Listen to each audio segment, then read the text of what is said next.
2022ত মা দুৰ্গা কিহত আহিব আৰু কিহত যাব জানি লওক।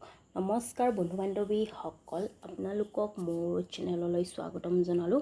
বন্ধু বান্ধৱীসকল, আজিৰ এই ভিডিঅ'টিত আমি জানিম 2022ত মা দুৰ্গা কিহত আহিব আৰু কিহত যাব তাৰ বিষয়ে আজি আমি এই ভিডিঅ'টি জানিম। ঠিক আছে বন্ধু বান্ধৱীসকল, ভিডিঅ'টি আৰম্ভ কৰাৰ আগতে যদি আপোনালোকে মোৰ চেনেললৈ নতুন হয় তেন্তে মোৰ চেনেলটো ছাবস্ক্ৰাইব কৰি তাৰে ওচৰত থকা নটিফিকেশ্যনৰ বেলখন প্ৰেছ কৰি অল কৰি থৈ দিব, যাতে মই আগলৈ এনেকুৱা টপিকত ভিডিঅ' আনিলে আপোনালোকে প্ৰথমতে নটিফিকেশ্যন পাই যায়।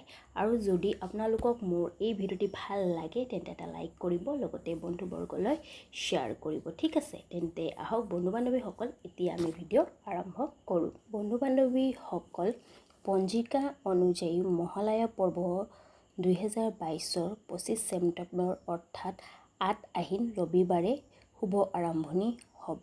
অৰ্থাৎ পঞ্জিকা অনুযায়ী মহালয়া পৰ্বটো পৰিছে 25 ছেপ্টেম্বৰ তাৰিখে। ঠিক আছে, আৰু লগতে 26 ছেপ্টেম্বৰ নৱৰাত্ৰিৰ দিনো আৰম্ভ হৈছে।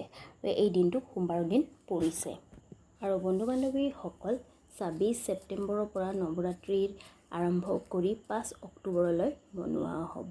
আৰু বন্ধু বান্ধৱীসকল, এতিয়া আমি জানো 2022ত মা দুৰ্গা কিহত আহিব। বন্ধু বান্ধৱীসকল, 25 ছেপ্টেম্বৰ অৰ্থাৎ ৰবিবাৰ দিনটো পৰিছে। ঠিক আছে, সেইকাৰণে মা দুৰ্গা ৰবিবাৰে আহিলে হাতী অৰ্থাৎ গজ আহা বুলি মনা হয়।